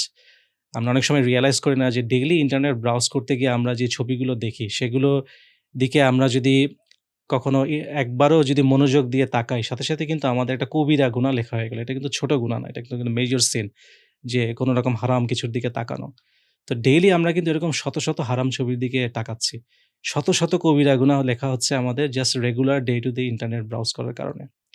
তো এই প্রবলেমটা আমরা কাফ ব্রাউজার দিয়ে সলভ করার চেষ্টা করেছি, যে কাফ ব্রাউজার দিয়ে কোনো সাইটে গেলে আপত্তিকর ছবি থাকলে সেগুলো ব্লার হয়ে যাবে। কাফ ব্রাউজার দিয়ে কেউ যদি youtube.com এ যায়, গিয়ে ভিডিও দেখে, সেই ভিডিওর মধ্যে যে আপত্তিকর কিছু আসলে সেটা একদম রিয়েল টাইম কভার হতে থাকবে। আমাদের এই ব্রাউজার দিয়ে কেউ যদি ফেসবুক ব্রাউজ করে, ফেসবুকের ভিডিওগুলো সব ব্লার হয়ে যাচ্ছে। সো ফেসবুক ব্রাউজটা অনেক সুন্দর হচ্ছে। আমি মোস্ট অফ দ্য টাইম আমি এক্স ইউজ করি এই কাফ ব্রাউজার দিয়ে। কাফ ব্রাউজার ছাড়া এক্সের দিকে তো তাকানোই যায় না, রেগুলার এক্স অ্যাপের দিকে। ওয়েস্টার্ন কান্ট্রিতে আপনি যদি থাকেন, আপনি তাকাতেই পারবেন না, খুবই জঘন্য সব কন্টেন্ট আসে। কিন্তু কাফ ব্রাউজার থাকার কারণে এই জঘন্য কন্টেন্টগুলো ব্লার হয়ে যাচ্ছে। এই আজকাল অনেক প্রো প্যালেস্টিনিয়ান কন্টেন্ট আমাদেরকে দেখতে হয়, যেখানে অনেক প্রো প্যালেস্টিন অ্যাক্টিভিস্ট, হয়তো তাদের দিকে তাকানোটা আমাদের জন্য হালাল হবে না, কিন্তু কাফ ব্রাউজার থাকার কারণে আমি সেফলি তাদের কন্টেন্টগুলো দেখতে পাচ্ছি, আমার আর গুনাহ হচ্ছে না ইনশাআল্লাহ। এই ২ টা অ্যাপ আপনার বাচ্চাকে যে কতভাবে বাঁচাবে, কত রকম অ্যাক্সিডেন্টালি খারাপ ওয়েবসাইট যাওয়া থেকে বাঁচাবে, কত রকম ব্যাড ইনফ্লুয়েন্স থেকে বাঁচাবে। বাচ্চাদের ডিভাইসে অবশ্যই এই ২ টো আপনারা রেখে দিবেন। চেষ্টা করবেন যে এক্সিস্টিং ব্রাউজার যেটা আছে ক্রোম বা এজ বা সাফারি, সেটাকে আনইনস্টল করে দিয়ে শুধু কাফ ব্রাউজারকে ডিফল্ট করে দিতে, যাতে তারা অ্যাক্সিডেন্টালি ওই ব্রাউজারগুলোতে চলে যেতে না পারে। ভাই কাফ কিডস হ্যাঁ। কাফ কিডস হচ্ছে আমরা শুধুমাত্র বাচ্চাদের জন্য একটা অ্যাপ বানিয়েছি, যে বাচ্চাদের এখন একটা বড় প্রবলেম হচ্ছে, ওয়ার্ল্ড ওয়াইড স্ট্যাটিস্টিক্সে দেখা গেছে যে বাচ্চারা প্রায় 4.8 আওয়ার্স পার ডে সোশ্যাল মিডিয়াতে থাকে, যার মেজরিটি হচ্ছে ইউটিউব। তো প্রতিদিন 4 ঘন্টার উপরে যদি একটা বাচ্চা সোশ্যাল মিডিয়াতে থাকে, বছরে তার মানে সেটা প্রায় 1200 থেকে 1500 ঘন্টা। তো চিন্তা করে দেখেন 1200 থেকে 1500 ঘন্টা একটা বাচ্চা কি করতে পারে। আপনি যদি একটা ল্যাঙ্গুয়েজ শিখতে চান, আপনার অ্যাডভান্স লেভেলে যেতে 1000 ঘন্টা ট্রেনিং দরকার। আপনি যদি মার্শাল আর্ট শিখতে চান, আপনার ব্ল্যাক বেল্ট পেতে 1500 ঘন্টা ট্রেনিং দরকার। মাস্টার্স করতেও আপনার পড়তে হবে খুব বেশি হলে 1200 থেকে 1300 ঘন্টা। তো আপনি প্রতি বছর একটা মাস্টার্স ডিগ্রি করতে পারবেন, একটা ল্যাঙ্গুয়েজ শিখতে পারবেন, ব্ল্যাক বেল্ট মাস্টার্স হতে পারবেন, যেকোনো স্পোর্টসে আপনি অ্যামেচার কম্পিটিটিভ লেভেলে গিয়ে বিট করতে পারবেন 1000 ঘন্টার ট্রেনিংয়ে। জাস্ট বছরে আপনাকে 1000 ঘন্টা দিতে হবে সেটার জন্য। কিন্তু সেটা না দিয়ে আজকের ইয়াং জেনারেশন কি করছে? 1000 ঘন্টা just scroll and scroll and scroll. তো আমাদের বাচ্চাদেরকে আমরা আসলে অনেক কিছু শেখাতে পারতাম, কিন্তু সোশ্যাল মিডিয়াটা এসে ওদেরকে একেবারে ইন্টেলেকচুয়ালি ক্রিপলড করে দিয়েছে।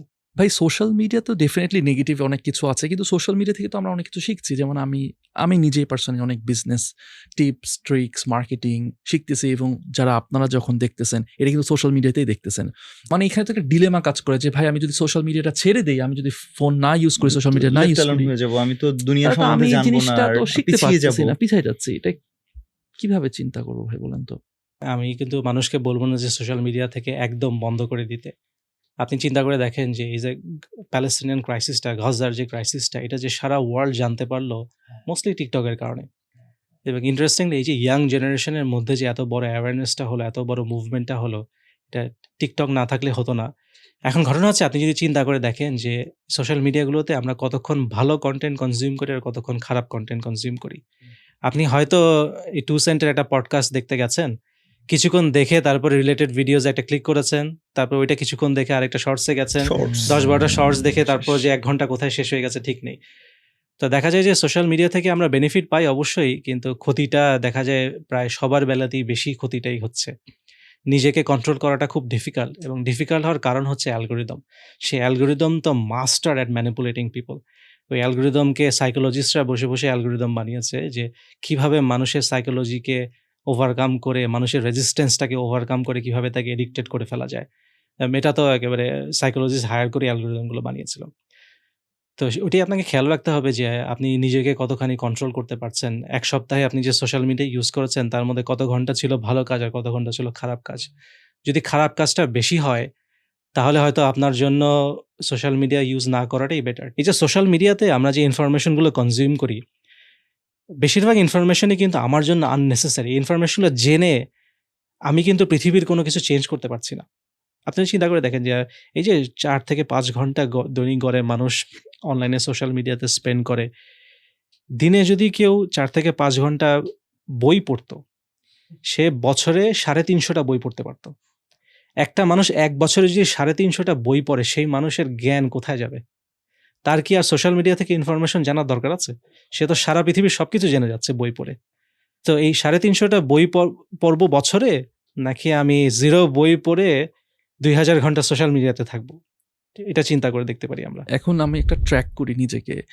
যেহেতু স্ক্রিন টাইম তো দেখা যায় আরকি। তো প্রতিদিন কত আনপ্রোডাক্টিভ মানে যেগুলা ধরেন যে মূলত Facebook বা Instagram, Facebookটাতে বেশি ইউজ করা হয়। তো আমি ট্র্যাক করি যে প্রতিদিন আমি কতক্ষণ ইউজ করতেছি আরকি। আগে অনেক ছিল, এখন আমার অনেক কমে গেছে, বাট স্টিল আ আরো কমানো উচিত আরকি। এটা কিন্তু অনেক স্ট্রাগলের পরেও আমি মানে এখনো স্ট্রাগল করতেছি। আল্লাহ সহজ করুক। এটা আসলে খুবই ডিফিকাল্ট। বাট এনিওয়েজ একটা জিনিস আপনারা চিন্তা করে দেখেছেন যে পুরো মানবজাতির ইতিহাসে এই ১ম অ্যালগরিদম মানুষের চিন্তাকে কন্ট্রোল করছে। অ্যালগরিদম মানুষের মধ্যে ডিজায়ার ঢুকিয়ে দিচ্ছে। আপনি চিন্তা করে দেখেন, এর আগে পর্যন্ত একটা মানুষ আরেকটা মানুষকে ইনফ্লুয়েন্স করত। আমাদের ধরেন কবি সাহিত্যিকরা, রাজনীতিবিদরা, তারপরে লেখকরা বা মার্কেটিং যারা করতো, সেল টুডুলেস, তারা গিয়ে মানুষকে বিভিন্ন জিনিস সম্পর্কে জানাতো। মানুষের মনের মধ্যে চিন্তা ঢুকাতো, মানুষের মনের মধ্যে ডিজায়ার ক্রিয়েট করত। এখন এটা মেশিন তৈরি করে, অ্যালগরিদম ইউজ করে মানুষের মাথায় চিন্তা ঢুকিয়ে দিচ্ছে, আমাদের মাথার মধ্যে, আমাদের মধ্যে ডিজায়ার ঢুকিয়ে দিচ্ছে। এই কাজ কিন্তু মানবজাতির ইতিহাসে এর আগে কখনো হয়নি। এই ১ম এটা বিলিয়ন স্কেলে মেশিন করছে। ভাই একটা মজার ঘটনা বলি।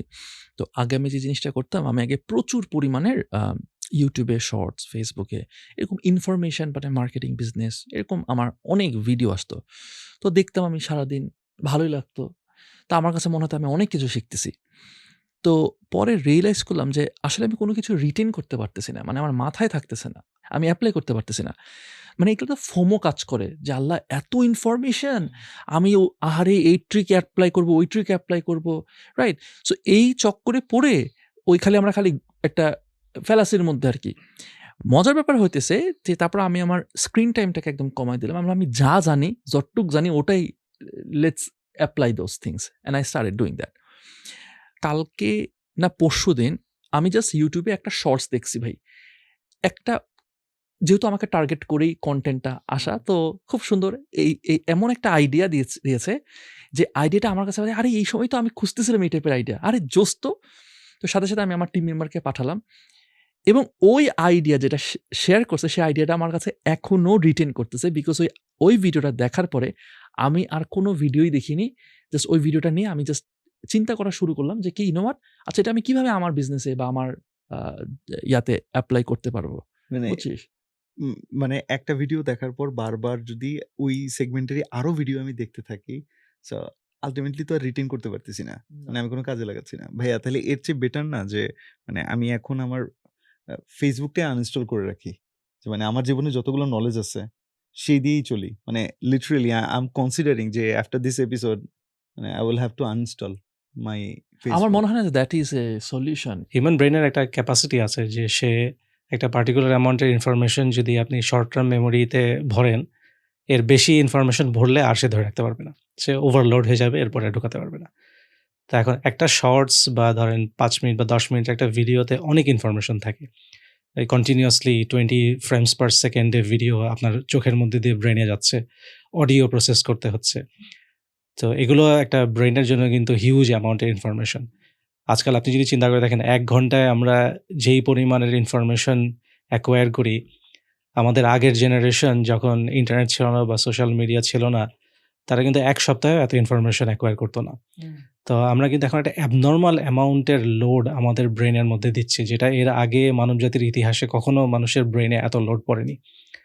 তো এত ব্রেইনে লোড দিলে যেটা হয় যে ব্রেইনকে তো তখন সার্ভাইভাল মোডে চলে যাবে। সে দেখবে যে এত ইনফরমেশন আমি ব্রেইনে ধরে রাখতে পারছি না, সো আমাকে মুছে ফেলতে হবে। সে খুব অ্যাগ্রেসিভলি ভুলে যাওয়া শুরু করবে তার নিজের সেলফ ডিফেন্সের জন্য।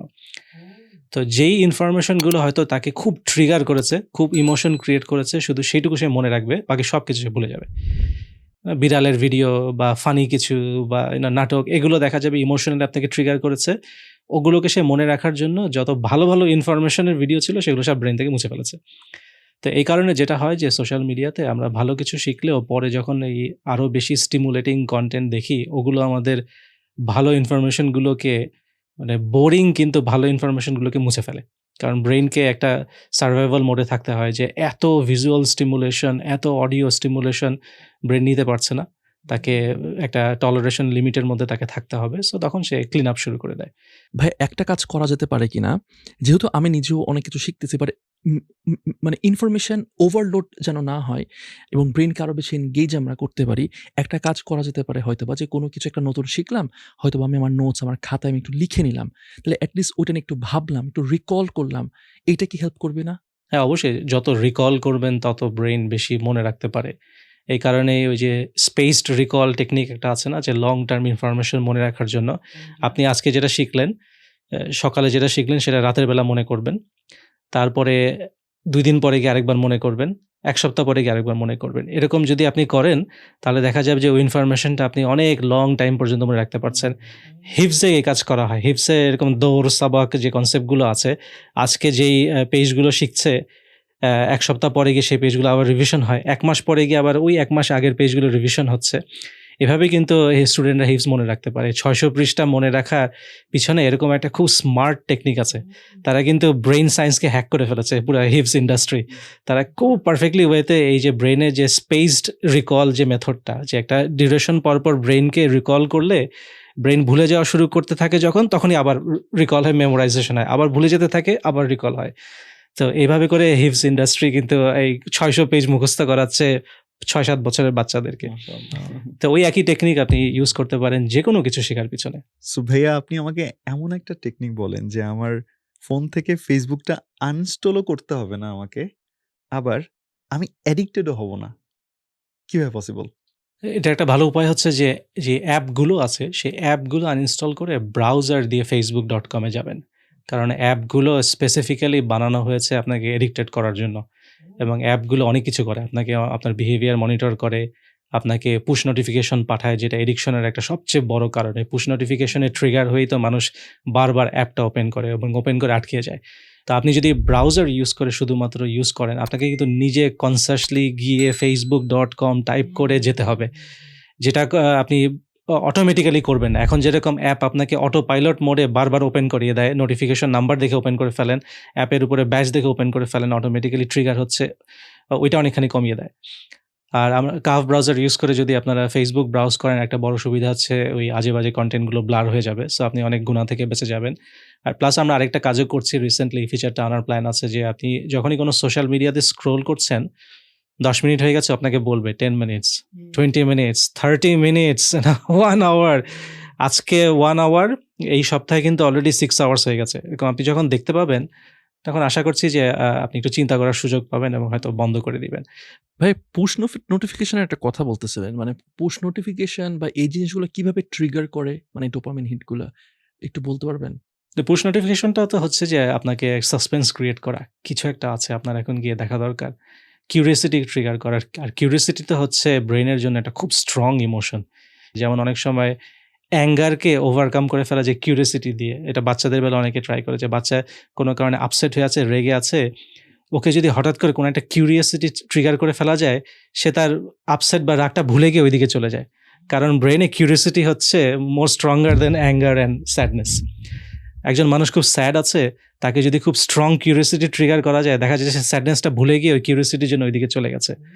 তো পুশ নোটিফিকেশনের কাজই হচ্ছে আপনাকে জাস্ট ওইটুকু দেখাবে যেটুকু দেখে আপনি কিউরিওসিটি ট্রিগার হবে, পুরোপুরি কিউরিওসিটি স্যাটিসফাইড হয় নাই, স্যাটিসফাইড হওয়ার জন্য ব্রেইন তখন বলে ক্লিক করো, কি আছে আমাকে দেখতে হবে, তখন সে ক্লিক করবে, গিয়ে তারপরে নেক্সট 1 ঘন্টা পার হয়ে যাবে, আর টের পাবে না। বাপরে বাপ! ভাই অনেকে আছে যে যে মোনোক্রোম টাইপের ইউজ করে, যে ফোনে সব একদম গ্রে স্কেল টাইপের হবে। এটা কি হেল্প করে? হ্যাঁ, এটা একটা অ্যাপল রিসার্চ করেছিল যে ওরা নোটিফিকেশনগুলোকে ব্ল্যাক অ্যান্ড হোয়াইট করে দিয়েছিল এক্সপেরিমেন্ট করে। জি। দেখা গেল যে নোটিফিকেশনে ক্লিক 50% কমে গেছে, যেটা অ্যাপলের জন্য কিন্তু একটা বিশাল লস। কিন্তু তারপরে অ্যাপল ইন্টারেস্টিংলি এই কাজটা করেছে, সেই অপশনটাও তারা রেখেছে নোটিফিকেশনকে ব্ল্যাক অ্যান্ড হোয়াইট করে দেওয়ার জন্য। বাচ্চারা যে আজকাল যে গেমগুলো খেলে বা ভিডিওগুলো দেখে, সেগুলোতে দেখবেন এক্সেসিভ কালার আছে, খুব bright red, green, blue colour use করা হয়, কন্টিনিউয়াসলি ব্যাকগ্রাউন্ড মিউজিক লুপ চলছে, যে মিউজিকগুলো তাদের মাথার মধ্যে ঢুকে যায়, আর বের করতে পারে না মাথা থেকে। আর আরেকটা ডার্টি টেকনিক অনেক কন্টেন্ট ক্রিয়েটররা ইউজ করে, আপনারা সহ, যে 3 সেকেন্ড পরপর ফ্রেম চেঞ্জ হতে থাকে। সো যেটা হয় যে 3 সেকেন্ড পরপর ফ্রেম চেঞ্জ করতে থাকলে ব্রেইন বুঝতে না বুঝতে আরেকটা নতুন ফ্রেম চলে আসে, তখন আবারকে তাকে কনসেন্ট্রেট করতে হয়, আবার কনসেন্ট্রেট ড্রপ করতে করতে আবার একটা নতুন ফ্রেম চলে আসে। দেখবেন আজকাল মুভি টুভিগুলোতে, ইউটিউবের ভিডিওগুলোতে এই টেকনিকটা খুব ফ্রিকুয়েন্টলি ইউজ করা হয়। 3 সেকেন্ড পরপর ক্যামেরার সিন চেঞ্জ হতে থাকে।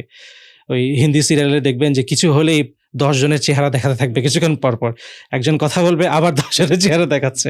তো এই যে ডার্টি টেকনিকগুলো, এগুলো সবই ইউজ করা হয় যেন ব্রেইন অলওয়েজ ওভারলোডেড থাকে, ব্রেইন যেন একটু ঠান্ডা মাথায় চিন্তা করার সুযোগই না পায়। কারণ চিন্তা করতে পারলেই দেখা যাবে সে অ্যাপ বন্ধ করে দিয়েছে, বন্ধ করে অন্য কোথাও চলে গেছে। তো এই কারণে ওই কালার কমিয়ে ফেললে ব্রেইনের অটোমেটিক্যালি অ্যাট্রাকশন কমে যায়, সে বেশিক্ষণ আর আগ্রহ ধরে রাখতে পারে না। So mobile black and white করে ফেলাটা একটা খুব বড় অ্যাডভান্টেজ। আপনি যদি কোনোভাবে black and white mobile use করতে পারেন, স্পেশালি সন্ধ্যার পর থেকে যদি মোবাইলকে ব্ল্যাক অ্যান্ড হোয়াইট করে ফেলতে পারেন, এই যে বাসায় গিয়ে ফ্যামিলিকে বাদ দিয়ে মোবাইলে বসে থাকা, রাত জেগে বসে বসে মোবাইল করা, এগুলো অনেকখানি বন্ধ হয়ে যাবে। ভাই আপনি নিজেও টেক ব্যাকগ্রাউন্ড, আপনি টেক ফিল্ডে কাজ করতেছেন, মাশাআল্লাহ, এবং আপনার ৩ টা ছেলেমেয়ে আছে। তারা ইউকেতে বড় হচ্ছে, ওখানে পড়াশোনা করছে। আমি আসলে জানতে চাচ্ছি কি, আপনি আপনার ছেলেমেয়েদেরকে কিভাবে বড় করতেছেন এই টেক ওয়ার্ল্ডে, এবং তারা সোশ্যাল মিডিয়া কতটুকু ইউজ করতেছে, বা সোশ্যাল মিডিয়া ইউজ না করার কারণে কি রেজাল্ট ড্রাইভ করতেছে? আমি একটা জিনিস খুব স্ট্রিক্টলি কন্ট্রোল করি, যে আমার বাচ্চাগুলো কি দেখে এবং কি শোনে এবং কাদের সাথে মেশে, এগুলো আমরা খুব স্ট্রিক্টলি কন্ট্রোল করি। এবং এই কন্ট্রোলটা এমন না যে আমরা তাদেরকে ফোর্স করছি যে এগুলো দেখা যাবে না, এদের সাথে মেশা যাবে না, তা না। আমরা ওদেরকে শেখাই যে কোনটা রাইট, কোনটা রং। আমরা চেষ্টা করছি যে তাদের ভিতরেই এই ফিল্টারটা ইনস্টল করে দিতে, যে তারা যেন ফিল্টার করে বুঝতে পারে কোন কন্টেন্ট ভালো তাদের জন্য দেখার, কোনটা ভালো না, কী ধরনের ফ্রেন্ড সার্কেল ভালো, কী ধরনের ফ্রেন্ড সার্কেলের সাথে মেশা যাবে না। ফ্রেন্ড সার্কেল কন্ট্রোল করাটা একটা খুব ইম্পর্ট্যান্ট ব্যাপার প্যারেন্টসদের জন্য। কারণ দেখা যায় যে একটা প্যারেন্টসরা হয়তো বহু বছর ইনভেস্ট করেছে তার বাচ্চাকে ভালো রাখার জন্য, কিন্তু একটা ফ্রেন্ড পড়লো তার বাচ্চার কপালে, সে এসে কিন্তু সব শেষ করে দিতে পারে। তো এই কারণে ফ্রেন্ড সার্কেলটা কন্ট্রোল করাটা খুব দরকার।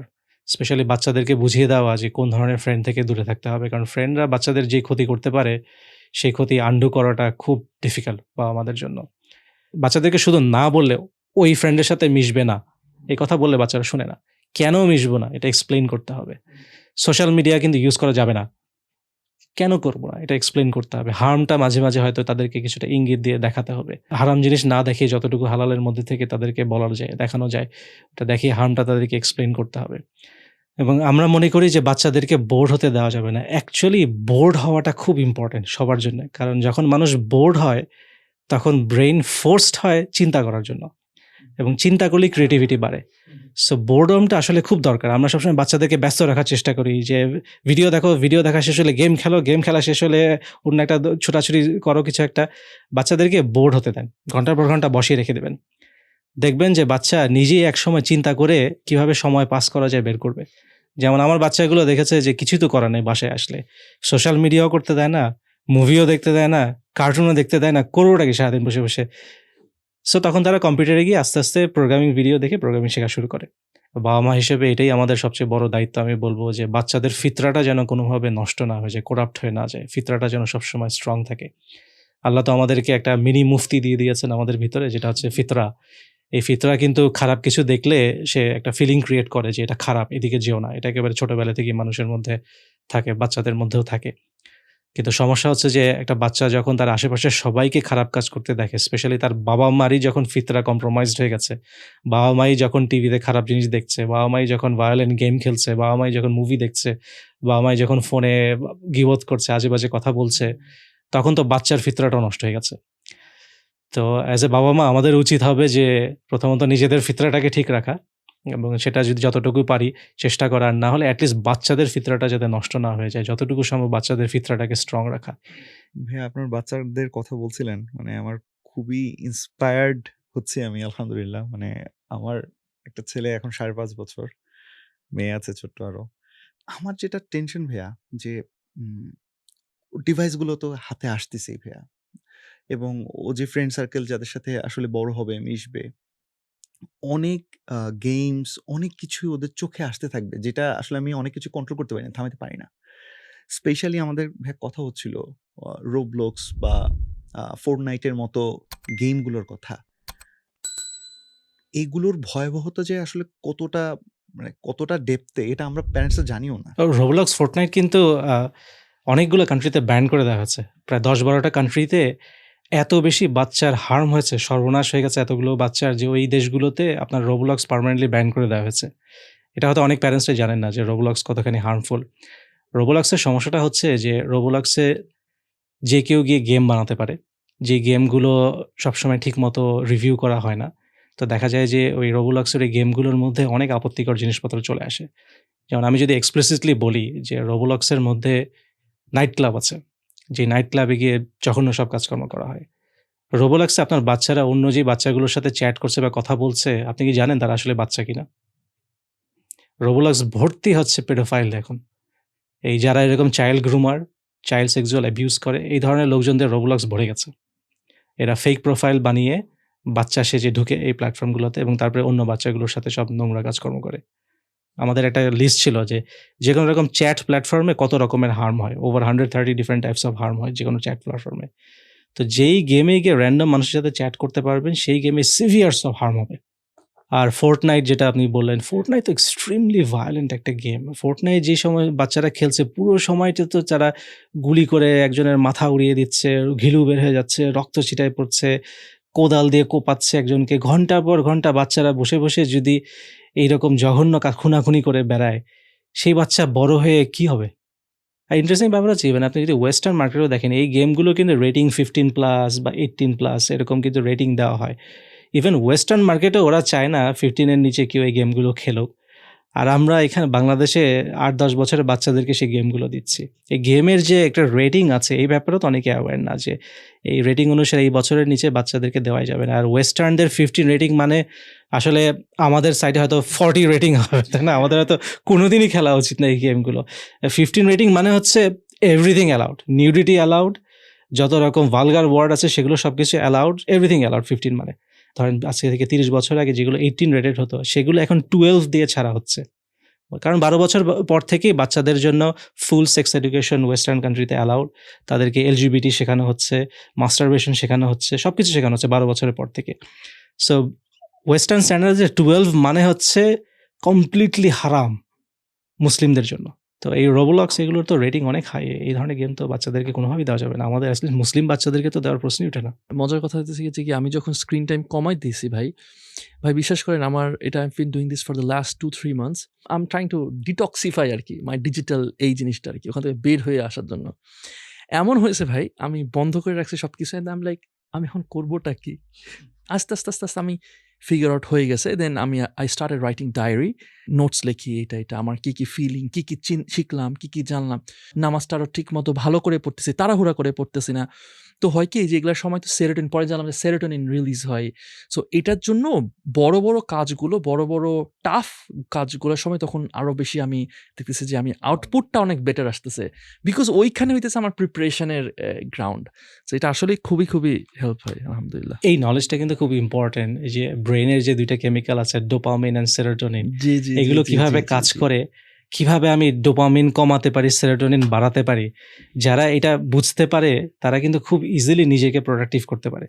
তারা তাদের ব্যাড হ্যাবিটগুলোকে ওভারকাম করে গুড হ্যাবিটের দিকে নিজেকে যেতে পারে। এই জিনিসটা স্কুলে শেখানো উচিত আমার মতে। বাচ্চাদেরকে ছোটবেলা থেকে ব্রেনে যে 2টা কেমিক্যাল আছে, ডোপামিন, যেই কেমিক্যালটাকে পুরো সোশ্যাল মিডিয়া ইন্ডাস্ট্রি অ্যাবিউজ করছে, পুরো এন্টারটেনমেন্ট ইন্ডাস্ট্রি অ্যাবিউজ করছে। তারা জানে এই ডোপামিন এডিকশন দিয়ে মানুষকে তারা আটকে ফেলতে পারবে, কিন্তু আমরা সাধারণ মানুষরাই জানি না যে ডোপামিন জিনিসটা কি এবং এটাকে কিভাবে কন্ট্রোলে রাখতে হয়। এই নলেজটা হওয়াটা খুব দরকার। আমার কিন্তু ADHD আছে ভাই। সো আমার অ্যাটেনশন ইয়াতেই আমার কিন্তু প্রবলেম হয়। ইভেন কথা বলতেও আমি অনেক ডিস্ট্রাক্টেড হয়ে যাই সেই। সো পরে দেখলাম যে এটা ওই যে ডোপামিন অ্যান্ড দেন সেরোটোনিন এই জিনিসের জন্য আমার আরও আন্ডারস্ট্যান্ডিং হইলো। What I started doing is that যে নামাজে ফোকাস যখন বাড়াইতেছি, হ্যাঁ? নামাজে যখন ফোকাস বাড়াইতেছি, দোয়া বেশি করে করতেছি, যত ফ্যামিলির সাথে বন্ডিং আরও ভালো করতেছি, আমি দেখতেছি যে কি আমি যখন কাজ করতেছি, যেই কাজ করতে আমার আগে লাগতো ২ ঘন্টা, আমি এখন সেই কাজ করতেছি ১ ঘন্টা। অথবা যেই কাজ করতে আমার ১৫ মিনিট লাগতো, এখন সেই ১৫ মিনিটই লাগছে, কিন্তু আমার আউটপুট আসতেছে way better. So anyways thank you so much ভাই ফর অ্যানাদার ডিসকাশন। খুব ইন্টারেস্টিং ডিসকাশন। আশা করি যে এখান থেকে আপনারা নোট করে নিবেন আর কি এবং একটা অ্যাপ্লাই করবেন, থিঙ্ক করবেন, রিকল করবেন। অ্যান্ড ভেরি ইম্পর্টেন্ট থিং সেটা হচ্ছে এই এপিসোডটা দেখার পর প্লিজ এখন সোশ্যাল মিডিয়া আপাতত বন্ধ, আজকের দিনের জন্য হ্যাঁ। হলেও অ্যাটলিস্ট প্লিজ ফোনটা বন্ধ। এই যে কি শিখলেন, কি জানলেন, এটা একটু চিন্তা করেন এবং ডিসকাস করেন। Exactly. Alright everyone, thank you so much for watching today's এপিসোড। দেখা হবে নেক্সট এপিসোডে। Till then take care. আসসালামু আলাইকুম।